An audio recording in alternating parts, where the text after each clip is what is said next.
النهارده طبعا هنكمل باقي الادوات المستخدمه في عمليات فك وتركيب المكونات الالكترونيه.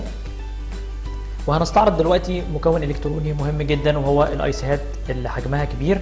المكون اللي عندنا دلوقتي ده اسمه الQFB، بينتمي لعائله الQFB او الكواد فلات باكج 128 دوت. هو طبعا عدد الارجل 128 رجل، فده يعتبر اي سي كبير الحجم. طبعا زي ما احنا شفنا ببدا ازود فلكس، ممكن فلكس على هيئه معجون على الارجل، او فلكس زي ما انا شايف دلوقتي قدامنا في الفيديو على هيئه سائل.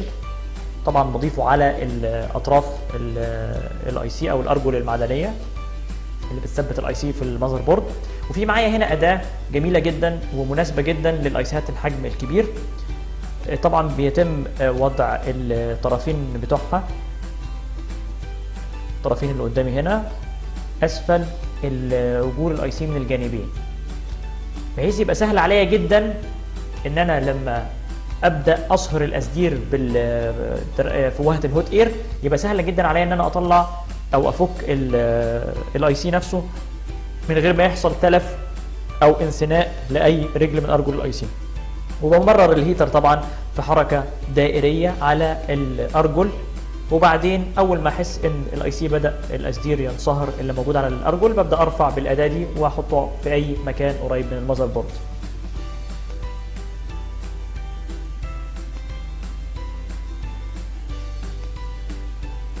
طبعا هو الاي سي اللي كان معانا ده هو سوبر اي او في مذر بورد، اي سي الانبوت والاوتبوت في المذر بورد الخاصه بجهاز الكمبيوتر. هنا معايا برضو اداه مهمه جدا في عمليات الفك والتركيب وهي القصافه، ودي بستخدمها لما اجي اركب مكثفات كيميائيه مثلا جديده مكان المكثفات التالفه، فبتبقى المكثفات الارجل بتاعتها طويله نسبيا، فمهم جدا ان انا اقصر الارجل دي بالقصافه علشان طبعا ما تلمسش في الجانب المعدني للكيزة الكمبيوتر او الكيز الخاصه بالكمبيوتر، فيحصل شورت سيركت يعني،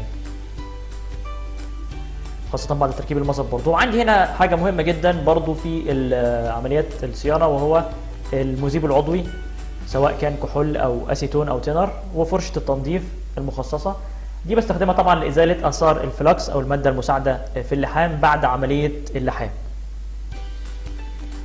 هي الزجاجه دي اسمها سبيريت بوتل، بيتحط فيها طبعا مذيبات عضويه علشان عمليات التنظيف.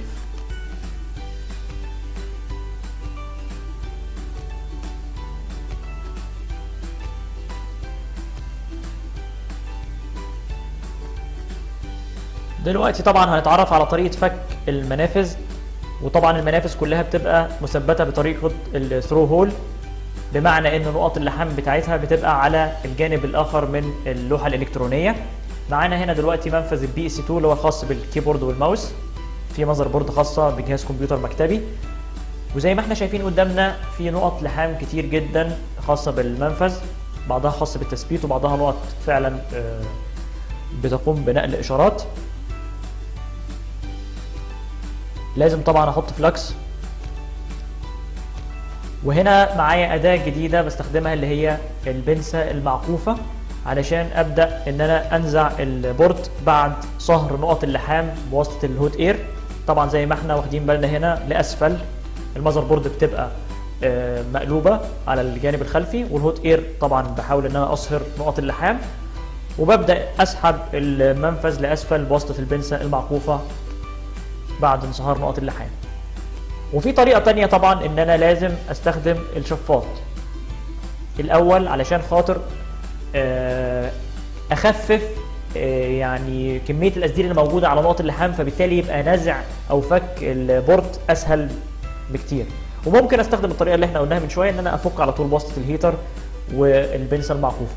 الشفاط بيستخدم يعني لتخفيف كميات الاسدير اللي موجوده على نقط اللحام، وبالتالي بيعتبر يعني نوع من تسهيل عمليه الفك.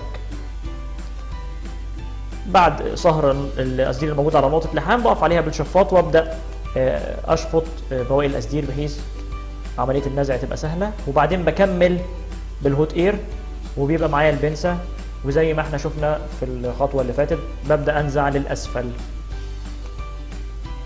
الى ان يتم فك البورد. تمهيدا لان انا اركب بورت جديد.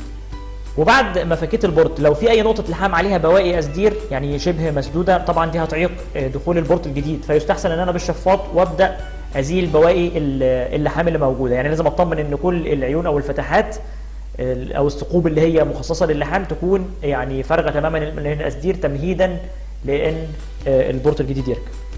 في معانا تول برضو مهمه جدا اسمها السولدر ويك، ودي عباره عن ضفيره نحاس بتستخدم لازاله الاسدير من على النقاط القريبه من بعضها او ارجل الايسيهات القريبه من بعضها.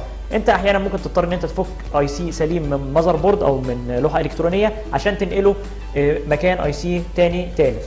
فاحيانا وانت بتفك بيحصل ان في بعض الارجل او البنز الخاصه بالاي سي بيبقى عليها نقط اسدير ملمسه في بعضها، يعني ممكن تلاقي 3 أو 4 نقط لامسه في بعضها، وده طبعا يخلي الاي سي يتلف لو اشتغل بالوضع ده. فببدا ان انا اضيف شويه فلكس بسيطه عليهم، وبسن المكوى ومعايا اللي هو السولدر ويك الضفيره النحاس دي ببدا احطها على المكان اللي فيه اسدير واسحب للخارج بالمكوى. طبعا المكوى بتسخن الضفيره النحاس، والضفيره النحاس مهمتها انها تسحب الاسدير من على البنن او البنز القريبه من بعضها.